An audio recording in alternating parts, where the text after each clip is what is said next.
वर्ग के लोगों को मिलने वाले ईडब्ल्यूएस कोट पर सुप्रीम कोर्ट ने अहम फैसला सुना दिया है। अदालत ने इस 10% आरक्षण को वैध करार दिया है। अब ये जारी रहेगा।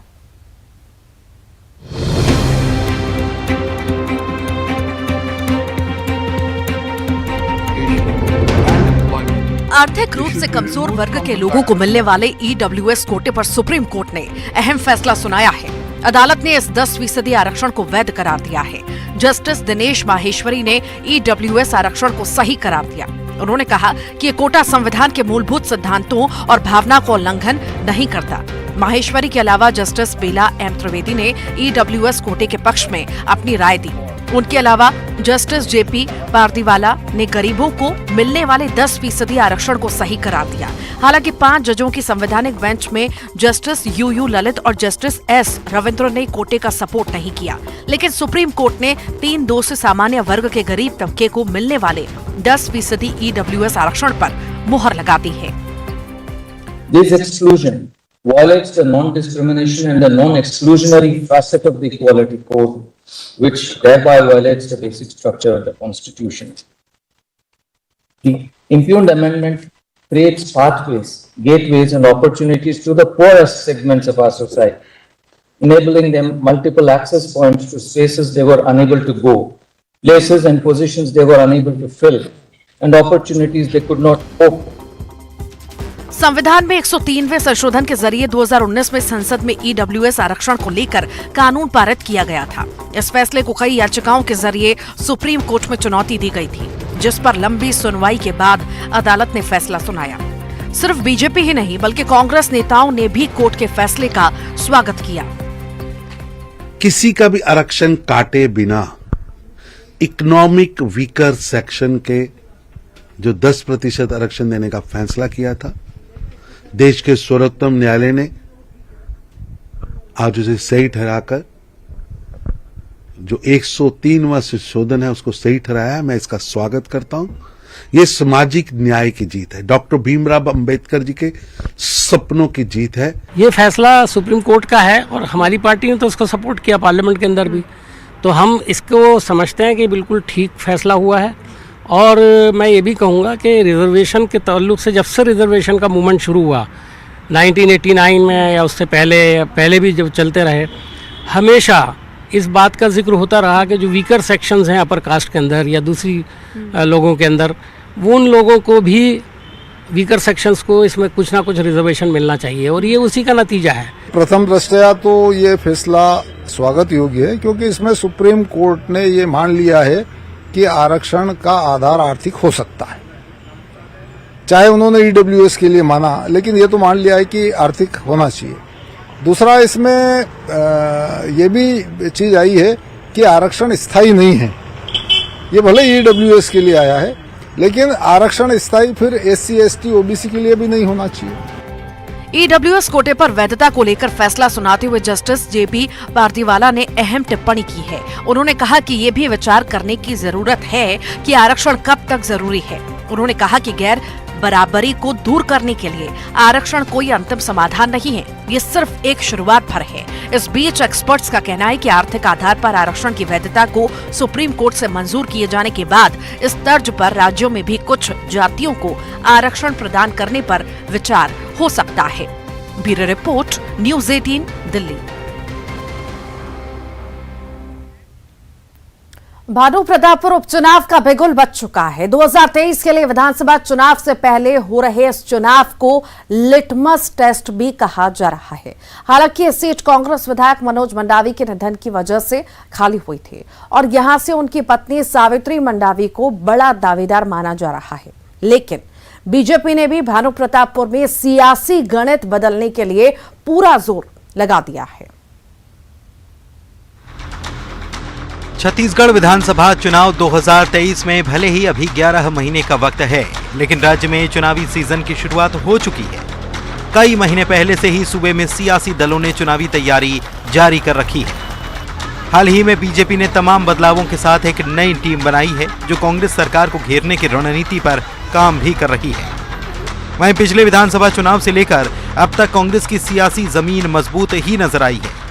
ऐसे में माना जा रहा है कि 2023 में बीजेपी और कांग्रेस के बीच कड़ी टक्कर होगी, लेकिन इन दोनों दलों के बड़े मुकाबले से पहले एक वार्म अप मुकाबला अगले ही महीने होने वाला है। कांकेर की भानु प्रतापपुर सीट पर उपचुनाव का ऐलान हो चुका है। कांग्रेस विधायक मनोज मंडावी के निधन की वजह से खाली इस सीट पर बीजेपी और कांग्रेस के लिए अच्छी फाइट की उम्मीद जताई जा रही है। बीजेपी का कहना है कि वो किसान और आदिवासियों के मुद्दों को लेकर चुनाव में जाएगी और उसे जनता का आशीर्वाद मिलने की उम्मीद है। आज हमने पर्यवेक्षकों की नियुक्ति की है। पूरी दमदारी से, पूरी ताकत से भानु प्रतापपुर उपचुनाव के मैदान में जाएंगे और आज जो छत्तीसगढ़ का वातावरण है और आज राज्य की कांग्रेस पार्टी की सरकार ने जिस प्रकार से आदिवासी समाज के साथ अन्याय और अत्याचार किया है, जिस प्रकार से अनुसूचित क्षेत्र के नौजवानों के साथ अन्याय और अत्याचार किया है, निश्चित रूप से भानु प्रतापपुर की जनता का आशीर्वाद हमें प्राप्त होगा। बीजेपी ने भानु प्रतापपुर में पर्यवेक्षक नियुक्त कर दिए हैं और चुनाव की तैयारी करने में लगी है। वहीं भानु प्रतापपुर में कांग्रेस की ओर से बड़ी दावेदार के रूप में खुद मनोज मंडावी की पत्नी सावित्री मंडावी सामने आई हैं। पेशे से शिक्षिका सावित्री मंडावी ने अपनी नौकरी से इस्तीफा दिया है और अब वे चुनाव लड़ने के लिए तैयार बैठी हैं। उधर कांग्रेस ने मंगलवार को चुनाव समिति की बैठक बुलाई है, जिसमें पीएल पूनिया और मोहन मरकाम मौजूद रहेंगे। मनोज मंडावी हमारे बीच में नहीं है, उसका चुनाव लेट होना था, लेकिन चुनाव आयोग ने जल्दी घोषित किया है 10 तारीख से 17 तारीख तक फार्म भरना है। आज हमारा प्रदेश अध्यक्ष मोहन मरकाम जी वहां पर कार्यकर्ता लोगों से रूबरू होगा, मिलेगा। बीजेपी वाला लगातार जा रहे हैं, ये प्रक्रिया है, जाना चाहिए। आपके टीवी के माध्यम से देखा हूं, पूनिया साहब भी आएंगे, माननीय मुख्यमंत्री भी आज आएंगे। इन लोग बड़े नेता लोग जो भी चर्चा होंगे और चुनाव समिति जिसको भी डिसाइड लेगा, चुनाव भानु प्रतापपुर कांग्रेस पार्टी जीतेगा। कांग्रेस के दिवंगत विधायक मनोज मंडावी की पत्नी सावित्री मंडावी को यहां से प्रमुख दावेदार भी माना जा रहा है। हालांकि पार्टी आखिरी फैसला सोच समझकर और पदाधिकारियों के साथ बातचीत के बाद ही लेगी, क्योंकि कांग्रेस हर हाल में ये सीट बचाकर रखना चाहती है। उधर बीजेपी की नई टीम इस चुनाव में अपना जलवा जरूर दिखाना चाहेगी, क्योंकि अगर यहां जीत मिली तो विधानसभा चुनाव से पहले पार्टी को बूस्टर डोज भी मिल जाएगा। Bureau report, news 18 Raipur. Bharat जोड़ो यात्रा से दिग्विजय सिंह की डांस करने वाली आई तस्वीर पर सियासत अब तेज हो गई है। बीजेपी ने इस पर चुटकी ली तो कांग्रेस इसे मिसाल के तौर पर पेश कर रही है। रिपोर्ट देखिए।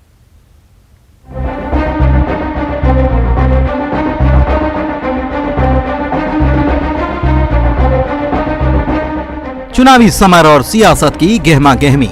इस बीच कांग्रेस भारत जोड़ो यात्रा कर रही है, जो अभी दक्षिण भारत के राज्यों से गुजर चुकी है, महाराष्ट्र में एंटर कर चुकी है और जल्द ही मध्य प्रदेश में भी प्रवेश करने वाली है। मध्य प्रदेश के पूर्व मुख्यमंत्री दिग्विजय सिंह भी इस यात्रा का हिस्सा हैं। इस बीच उनकी एक तस्वीर सामने आई है और जब तस्वीर सामने आई तो सियासत परवान चढ़ चुकी है। तस्वीरों में दिग्विजय सिंह भैंसे के साथ देसी धुन पर थिरक रहे हैं।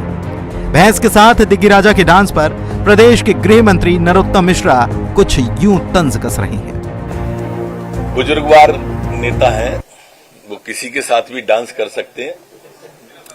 भैंसा क्या चीज है, ऐसा करते हुए बुजुर्गवार अच्छे भी लगते हैं।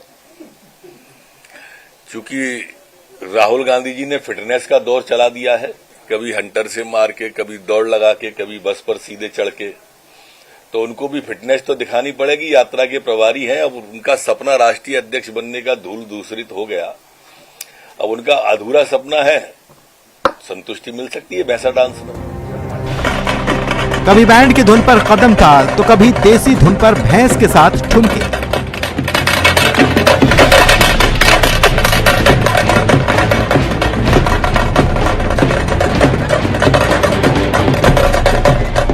अंदाज अनोखा होगा, तस्वीरें वायरल होंगी। बीजेपी ने भले ही दिग्विजय सिंह को बुजुर्गवार नेता कह दिया, लेकिन कांग्रेस इसे मिसाल के तौर पर पेश कर रही है। कांग्रेस के पूर्व मंत्री पीसी शर्मा ने कहा है, ऊर्जा का अपार संचार, दिग्विजय सिंह जी केरल के यूथ बैंड के साथ कदम ताल करते हुए। इससे पहले भी दिग्विजय सिंह क्रिकेट पिच पर गेंदबाजी और बल्लेबाजी करते हुए देखे गए। अब भैंस के साथ डांस और यूथ बैंड के साथ कदम ताल।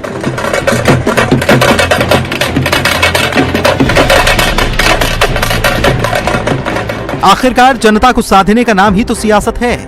अगले साल मध्य प्रदेश समेत राजस्थान, छत्तीसगढ़, कर्नाटक, तेलंगाना, त्रिपुरा, मेघालय, नागालैंड और मिजोरम में चुनाव होने। फिर 2024 में लड़ाई दिल्ली की। लोगों के साथ राहुल दौड़ लगा रहे हैं, दिग्विजय कदम ताल कर रहे हैं। लेकिन असल में देखना यह दिलचस्प होगा कि जनता कांग्रेस के साथ दिखावे के कदम ताल करती है या फिर वाकई में दौड़ लगाती है। Bureau report, news 18।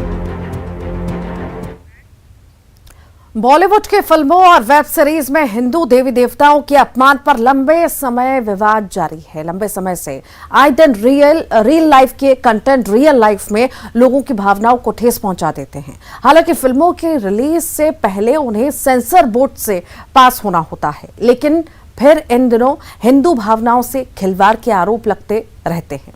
ऐसे में अब साधु संतों ने एक धार्मिक समिति बनाने का ऐलान किया है जो सेंसर बोर्ड की तरह काम करेगी। रिपोर्ट देखिए।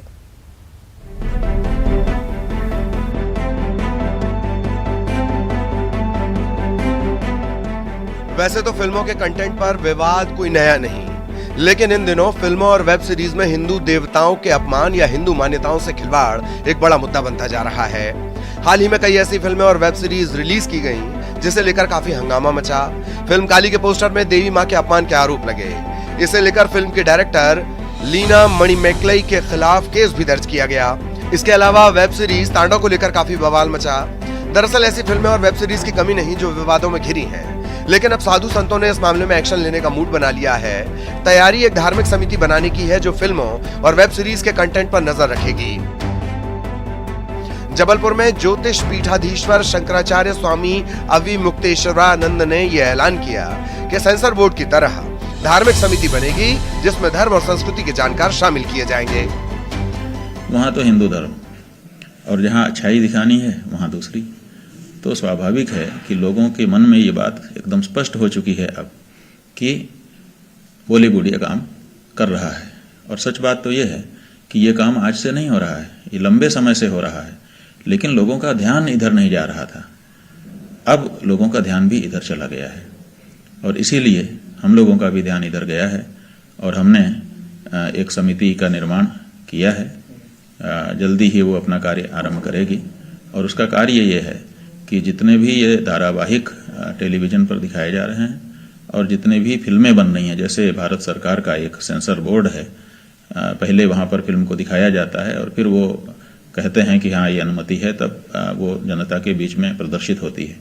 उसी तरह से हम अपने धार्मिक जो हमारा बोर्ड हम बना रहे हैं उसका ये कार्य होगा।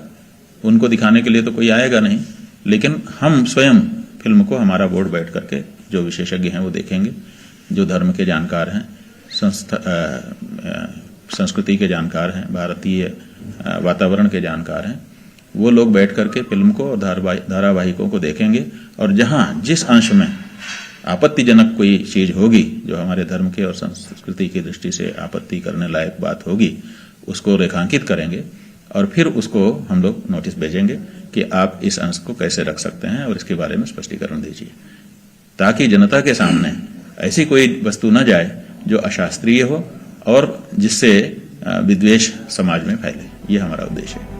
इधर इस मुद्दे पर सियासत भी होती रही है। फिल्मों में हिंदू भावनाओं को ठेस पहुंचाने का विवाद राजनीतिक मुद्दा रहा है। खासतौर पर मध्य प्रदेश की बीजेपी सरकार इसे लेकर काफी सख्त रुख अपनाती है। शंकराचार्य के इस बड़े ऐलान के बाद प्रदेश के मंत्री विश्वास सारंग ने एक बार फिर बॉलीवुड पर हमला बोला।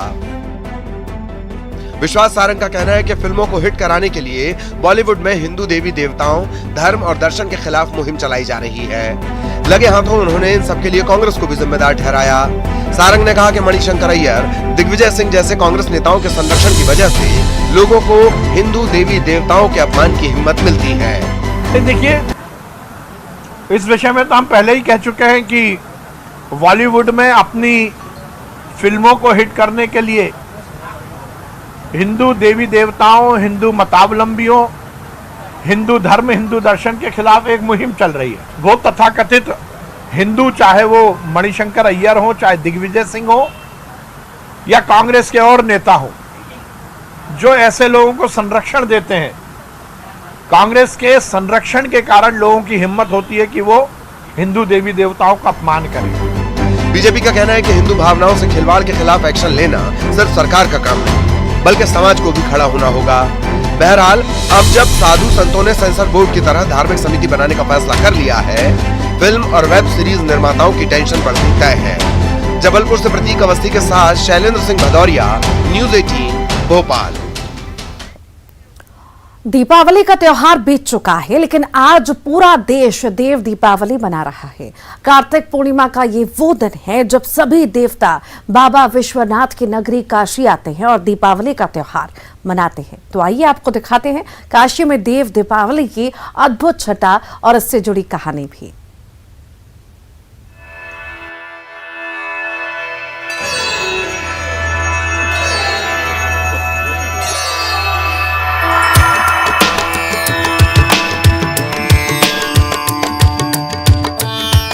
भगवान शिव के त्रिशूल पर स्थित अति प्राचीन नगरी काशी, शिव की अविनाशी काशी, जहां विराजे हैं बाबा विश्वनाथ। और जब मौका देव दीपावली यानी कि कार्तिक पूर्णिमा का हो तो यहां का नजारा अद्भुत ही होता है।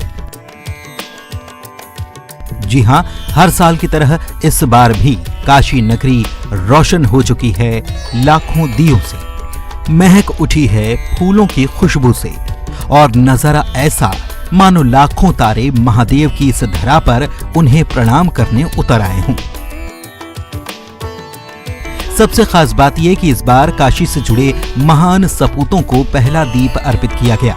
इतना ही नहीं, दीपों की जगमगाहट में भारतीय स्वतंत्रता संग्राम की शौर्य गाथा भी जीवंत हो गई। वैसे आपको बता दें कि पौराणिक मान्यताओं के अनुसार देव दीपावली भगवान शिव के त्रिपुरासुर पर विजय प्राप्त करने की खुशी में मनाई जाती है। देव दीपावली को लेकर धार्मिक मान्यता ये भी है कि इस दिन देवतागण पृथ्वी पर आते हैं और काशी में दिवाली मनाते हैं, इसीलिए इसे देव दिवाली कहा जाता है। और इस दिन दीप दान करने की भी परंपरा है। तभी तो महादेव की नगरी काशी में मां गंगा के घाट पर बड़ी संख्या में श्रद्धालु दीप दान करने और पुण्य लाभ कमाने पहुंचते हैं।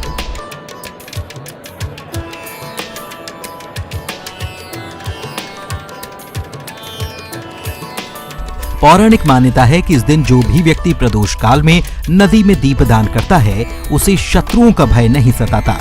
इसके अलावा जीवन में सुख, समृद्धि और सौभाग्य की प्राप्ति होती है। कहा जाता है कि कार्तिक पूर्णिमा के दिन भगवान शिव के निमित्त दीपक जलाने से जीवन में उन्नति होती है। इसके अलावा मान्यता ये भी है कि देव दीपावली पर दीपदान करने से यम, शनि, राहु, केतु के बुरे प्रभाव कम हो जाते हैं और मां लक्ष्मी की कृपा से आर्थिक जीवन खुशहाल रहता है।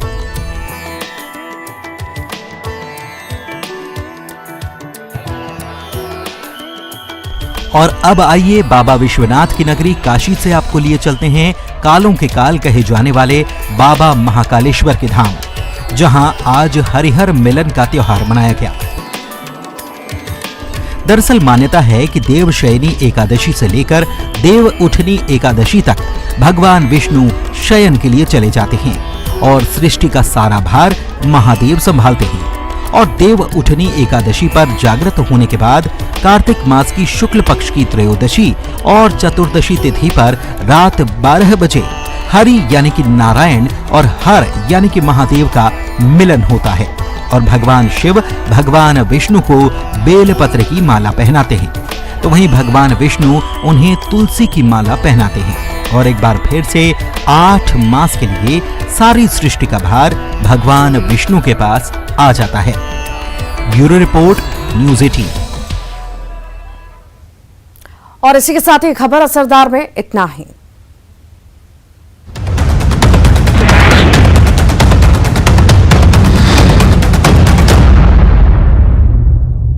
Headlines presented by pet